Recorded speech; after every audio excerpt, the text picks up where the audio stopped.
जय श्री हरि विष्णु। प्रिय श्रोताओं, आज हम सुनेंगे अधिक मास कथा की 12वीं अध्याय। प्रिय श्रोताओं, क्या आप जानते हैं कि अधिक मास के 12वें अध्याय में भगवान विष्णु ने किस परम रहस्य के बारे में बताया है, जिसे सुनने मात्र से ही सारे पाप धुल जाते हैं। तो चलिए आज इस पवित्र कथा को पूरी श्रद्धा के साथ सुनते हैं। आइए कथा आरंभ करते हैं। भगवान शिव से वरदान प्राप्त करने के बाद वह ब्राह्मण कन्या का तेज नष्ट हो गया। वह अत्यंत घबरा गई थी। उसकी बड़ी बड़ी सांस चलने लगी थी। आंखों से अश्रुपात होने लगा। उस तपस्विनी बालिका के हृदय में अग्नि जैसी ज्वाला जलने लगी। अंग प्रत्यंग में हृदय की धड़कनें तेज हो गई। अग्नि से जले हुए पत्तों वाली बेल के समान वो झुलस रही थी और इस प्रकार कष्ट सहते सहते उसकी मृत्यु हो गई।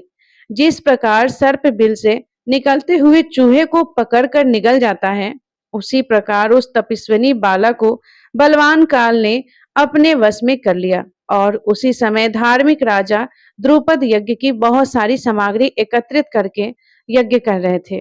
उनके जलते हुए यज्ञ कुंड से वही बाला सोने की कांत वाली सुंदर देवी के रूप में प्रकट हुई और वह द्रौपदी के नाम से विख्यात हुई।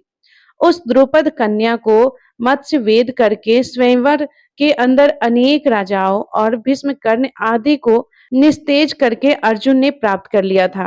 कानों में सूल के समान लगने वाले क्रूर वचन कहते हुए दुष्ट दुशासन ने जिसके बाल पकड़कर खींचा था, वह यही द्रौपदी थी। उस समय द्रौपदी ने सबसे प्रार्थनाएं की, लेकिन कोई उसकी सहायता नहीं कर पाया, क्योंकि उसने पुरुषोत्तम मास की अवहेलना की थी। लेकिन जब वह बार बार मुझे प्रेम से बुलाने लगी, हे गोविंद, हे गोपीजन को आनंद देने वाले, हे दीनबंधु, दया के समुद्र में इस दुष्ट दुशासन के हाथ में पड़ चुकी हूँ। क्या आप यह नहीं जानते? मेरी रक्षा करे प्रभु, हे गोविंद, रक्षा करे। इस प्रकार कष्ट में पड़ी हुई द्रौपदी ने भगवान श्री कृष्ण की शरण ली और इस कथा को आगे सुनाते हुए भगवान श्री कृष्ण कहते हैं, हे राजन, उस समय मेरा ध्यान वहां नहीं था, लेकिन बार बार जब उसने मुझे पुकारा तो उसकी करुण पुकार सुनकर शीघ्र ही गरुड़ पर सवार होकर मैं उस स्थान पर आया और उसे वस्त्रों से परिपूर्ण करके लज्जित होने से बचा लिया। इतना होने पर भी पुरुषोत्तम मास की अवहेलना के कारण मैं उसकी तरफ उदासीन रहता था और इसीलिए अब मैं आप सबसे कहता हूँ कि जो आने वाला पुरुषोत्तम मास है, उसका तुम श्रद्धा और निष्ठा पूर्वक पालन करो। आप सभी छहों लोग इस पुरुषोत्तम मास को विशेष प्रयत्न के साथ व्यतीत करो और मैं तुम्हें वचन देता हूँ, तुम्हारा वनवास का समय पूर्ण होते ही तुम्हारा कल्याण अवश्य होगा।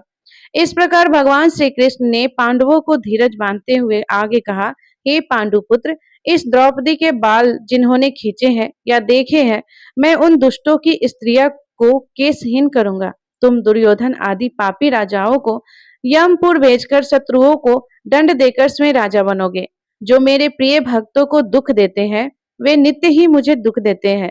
मैं उस दुष्ट की ओर देखता भी नहीं हूँ, उसे यमराज दंड देते हैं।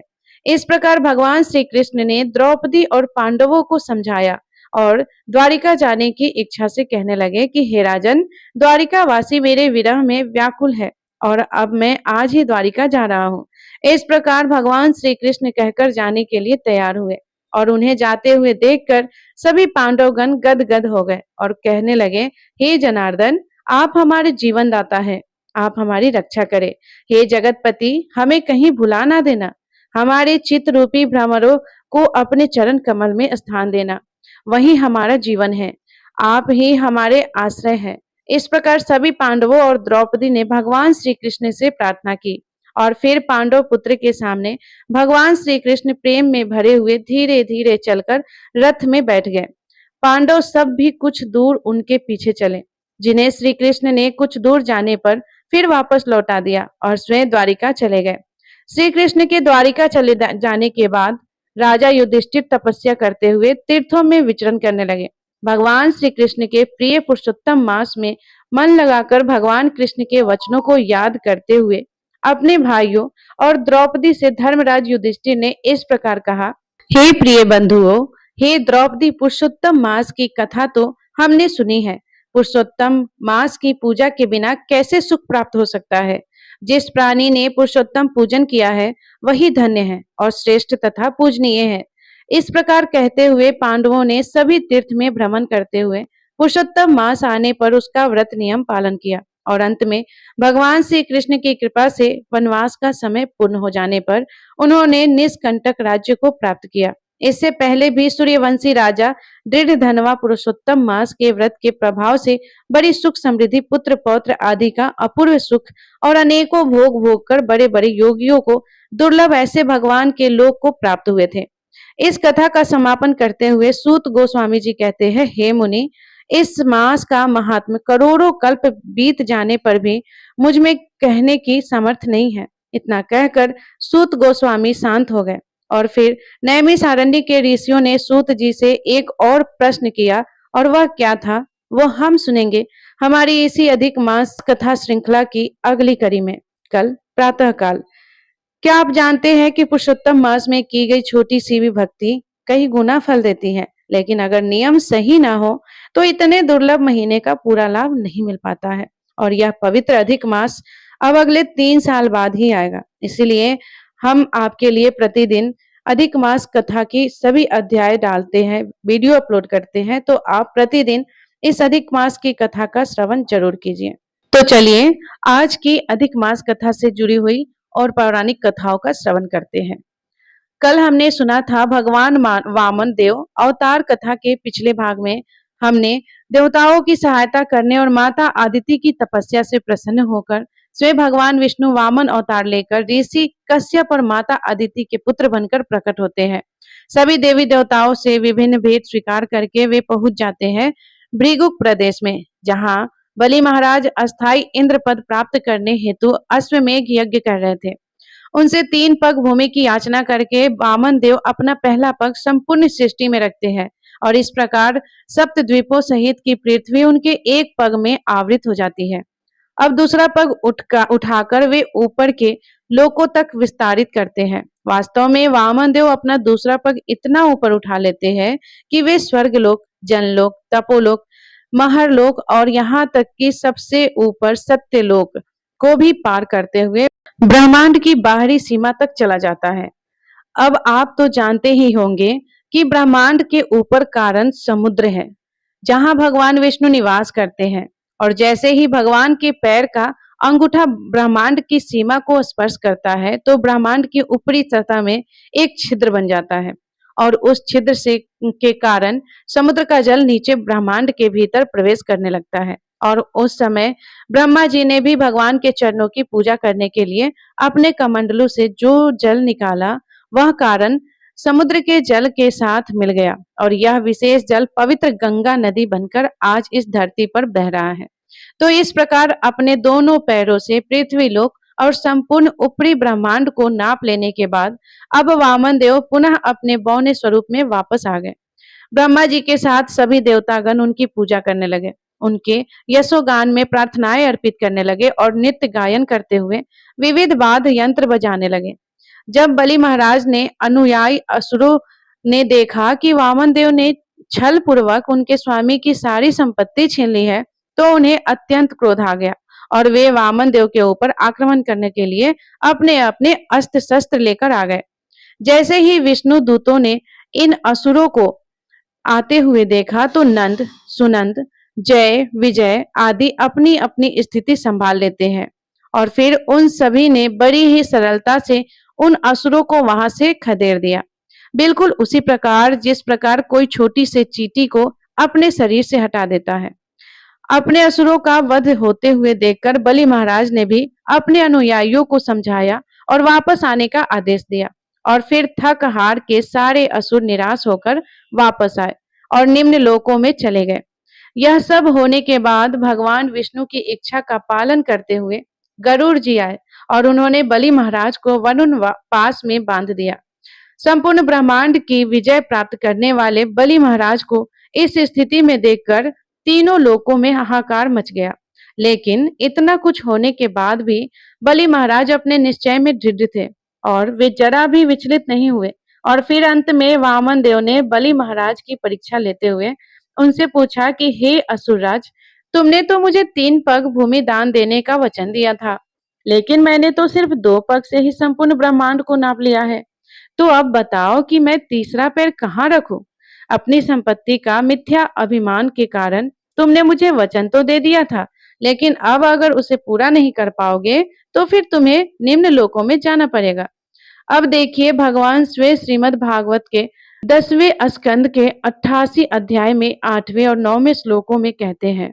इन श्लोकों में कहते हैं कि जब मैं किसी पर विशेष कृपा करता हूँ तो सबसे पहले उसकी सारी संपत्ति छीन लेता हूँ। उसके बाद ऐसे निर्धन व्यक्ति, पुत्र, परिवार और मित्रजन भी उसका त्याग कर देते हैं और इस प्रकार कष्ट भोगता हुआ वह मनुष्य मेरी शरण में आता है तो मैं उसे अपनी विशेष कृपा प्रदान करता हूँ। ऐसा कुछ विशेष कृपा आज भगवान बलि महाराज के ऊपर भी कर रहे थे। जब बलि महाराज ने देखा कि वे अपना वचन पूरा नहीं कर पाए हैं, तो उन्होंने भगवान को उत्तर देते हुए कहा, हे भगवान, यदि आपको लगता है कि मैं अपना वचन पूर्ण नहीं कर पाया हूँ, तो अवश्य ही मैं उसके लिए व्यवस्था करूंगा। मैं अपने वचन को झूठा नहीं साबित होने दूंगा।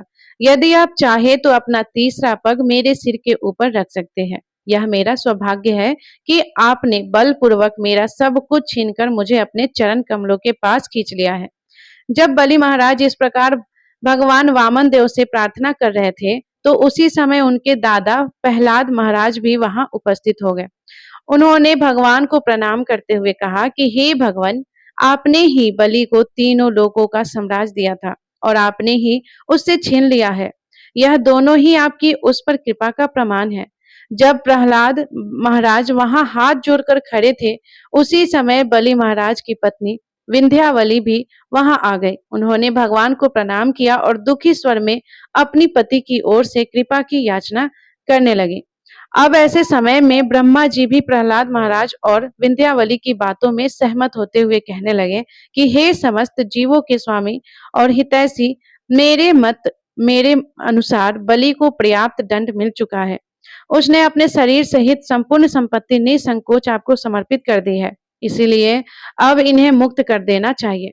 सबके वचन सुनकर अब अंत में वामन देव कहते हैं कि आज बलि महाराज ने यह सिद्ध कर दिया कि वे असुरों में सर्वश्रेष्ठ हैं।